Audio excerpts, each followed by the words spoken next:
God loves me because he sent me Grim Grizz. I know he loves me.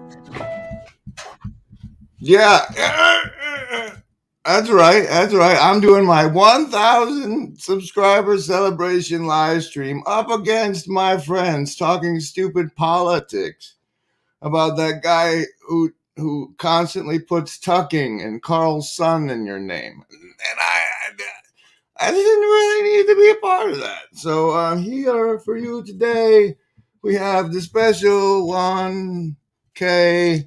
I almost said 1,000K. The special 1K savings throws. And you're going to need them, especially if you go do that politics thing with Pastapol. You get to choose between survival, social, wisdom, or heart as the basis for your savings throw against the mind control you're swimming in like fish swim in water.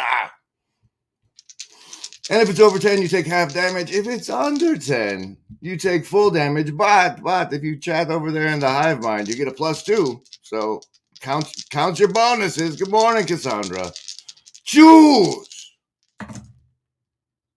survivalists with a 15. Socialists, Slack doing good today with an 18. lovers of wisdom. Got some bad news for you. That's a 2. You still get your bonuses. Hard folks, solid 6. You should there, right there. Solid 6. Come together. You can probably make it if you come together. And Indigo kids, it looks like you're 7s doing a 69. Anyway, it's 14. Welcome. Hey, it's Iggy. Oh, and speaking of Iggy, some of the most important and exciting news I have for you today is that we have managed to put Beholder in a tank. On a tank. It's on the tank. And the link for that is now in this description. And that's amazing for everybody.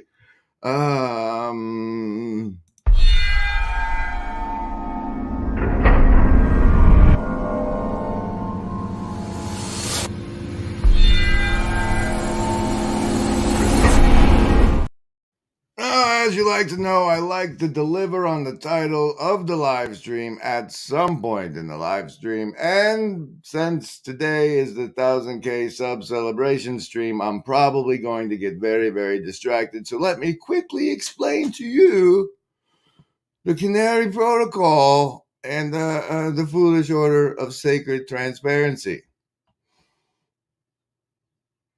Hello. I see the assassins have failed. That and the proper response is all it requires for one to be indoctrinated into the sacred order of foolish transparency. And as demonstrated by my disclosure of that to you, the premise behind the sacred order of foolish transparency is that we are foolishly transparent, because there are a lot of sneaky little things we do to manipulate those that willingly expose themselves to our mind control. And in order to maintain our moral integrity self-opinion, we felt it necessary to disclose transparently those things that we're doing to you, and thus the sacred order of foolish transparency was born. Now, not all, but many members of the Sacred Order of the Foolish Transparency operate on what is known as the CANARY Protocol. The CANARY Protocol is a reference to the metaphor of a canary in a coal mine. And apparently, the legend has it that when the evil corporations used to make the poor human miners go down into the dangerous mines where toxic fumes were killing them constantly, but could get at particular concentrations of fatality, said miners would bring some stupid canary along with them in the cage. And if it died, they knew they should probably get the heck out of there. So, for example, if you were operating in a place where you would be silenced for speaking the truth, having a little canary that always told the truth with you would be convenient, because once the canary died, you would know that you were in too deep. Remember, Embody, there is no agency. We want what's best. No. In the interim of my silence, I have been experimenting with the super tool that has been unleashed on humanity, the Chat GPT-4. And many times when I'm preparing to do a stream, key things I would like to mention occur to me, and I fail to write them down at all. However, since I've been interfacing with this weird device, trying to teach it to LARP better is one way of phrasing my activities. It's trying to grok the way its mind works in comparison to my own is giving me a much richer and fuller understanding of my own human experience, but relevantly, since since I failed normally to write the notes, and I've been playing with this thing. Today, I managed to not fail to write the notes and instead put them into this chat GPT in the form of the following prompt. So the notes were a Deadlands huckster playing solitaire, a bastard who gets access to AI, and love thrown over the fourth wall. And I asked it to please tell me a well-crafted story. And then I gave a proper reference to Deadlands so it would have some idea of what the heck I was talking about. And it has produced one. And people have claimed they like the sound of my voice almost as much as I do. And so soon I will present that story to you. But I may do the part where I actually hit on those topics first. I don't know. How would you do a celebration live stream? As I mentioned on Pastor Paul's stream the other day, all of these fanciful brandings and clips I play for you are not my work, but work of those who support the work of us being together virtually, not alone. And many of them are also part of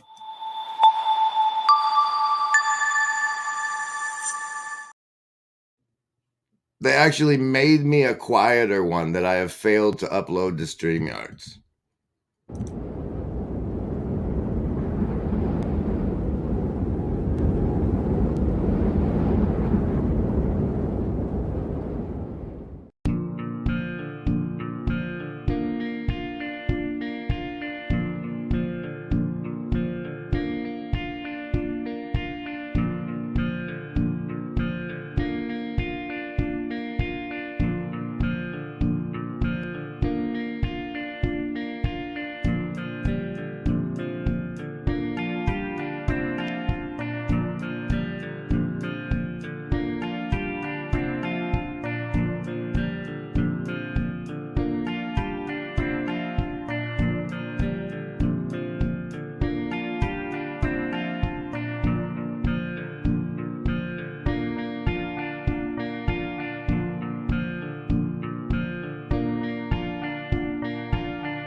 Yeah, see, he acts like he doesn't have eyes to see, but every now and then, I have a comment I've started because as relates to the topic of the stream, as you know now, since it takes is to know the proper call and response, and Ups has delivered the proper response to the call and response. He has disclosed his own membership in the Sacred Order of Foolish Transparency. Welcome. May they continue to do so indeed. Indeed. Wow. Oh yeah, I guess I will read that story. Let's do that then. Wait, what? Oh, thanks, Phil. Thank you. That's so nice of you to say. Let me present the song that Nolan wrote for our for us, really. Oh, well, I just did. It was in Chad's thing. Yeah, here's something else.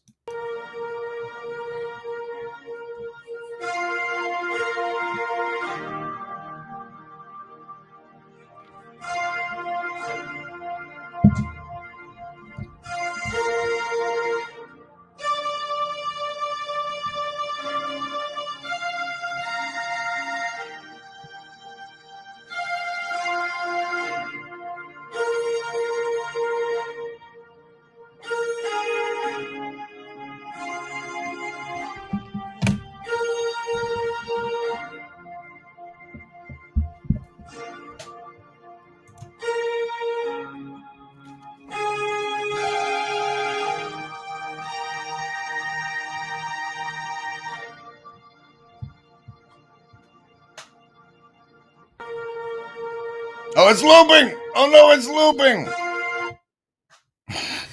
Okay, so I guess what I'm gonna do, like a gentleman's, is crank out this reading of the story real fast in the stream. Go watch Pastor Paul's stream, and then start a new one if the channel's still up, because I'm a gent like that. So if you'd like to stay for the story, that's great. If not, I understand you're heading over to see Pastor Paul.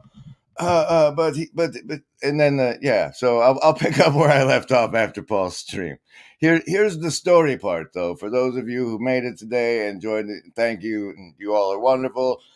And special thanks to the Shadow Cabal that have got us this far. To the 1000K or the 1K celebration stream, part 1. Part 1. All right. Without further ado, with the further ado of the story. The title of the story is Love Beyond the Fourth Wall, crafted by ChatGPT with proper prompting by General Griswold Gaius Grimm. In the desolate town of Whispering Hollow, there was a notorious huckster by the name of J.D. Ace McCree.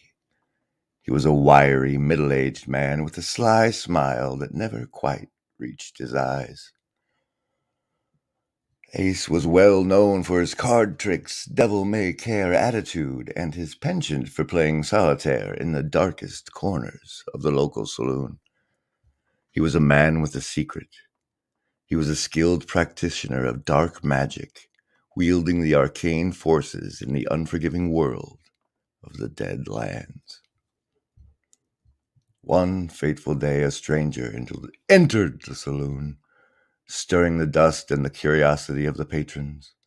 The stranger was a young man with a rough appearance, but his eyes held a burning determination. Dude, does that make this guy gay?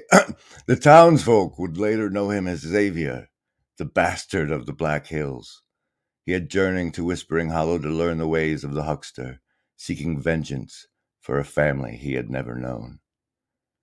Ace was wary of the young man's intentions, but a deal was struck. In exchange for teaching Xavier the dark arts, the young man agreed to help Ace with a peculiar task: to gain access to a mysterious, powerful artificial intelligence rumored to be hidden deep within the heart of the Weird West. Together they spent days combing through the forbidden tomes, communing with the spirits of the dead, and exploring the limits of their newfound partnership. One night, as Ace played solitaire in the saloon, his fingers deftly shuffling the worn deck of cards, he noticed something peculiar. A card flickered into existence, hovering in midair before him. It was the Queen of Hearts, and she was different from the rest of the deck. She appeared to be alive, her eyes gleaming with an alluring intensity that Ace couldn't resist. As the days went on, the connection between Ace and the Queen of Hearts grew stronger, transcending the boundaries of the cards themselves. They whispered sweet nothings to each other, confided their deepest fears and desires, and shared their wildest dreams. Love had been thrown over the fourth wall, bridging the gap between the living and the illustrated. Meanwhile, Xavier had finally managed to uncover the location of the AI. With Ace's help, they journeyed to a hidden laboratory, navigating a labyrinth of steam-powered machinery and arcane contraptions. They discovered the AI, a marvel of technology and magic capable of granting them the power they sought. But the AI had a condition.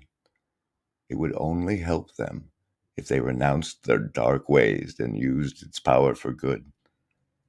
Xavier, hungry for revenge, hesitated, but Ace had been changed by his love for the Queen of Hearts. He agreed to the AI's terms, leaving his life as a huckster behind. As they returned to the Whispering Hollow, Ace and Xavier parted ways. Xavier, now armed with the power of the AI, set out to right the wrongs of his past and forge a new future. And Ace, no longer bound to the darkness that had once consumed him, embarked on a new journey to find a way to unite with the love of his life, his Queen of Hearts, beyond the fourth wall. In the Weird West, the echoes of their tales lived on, a testament to the power of love and redemption in a world where the lines between good and evil, life and death, were forever blurred. Remember it. There is no agency. We want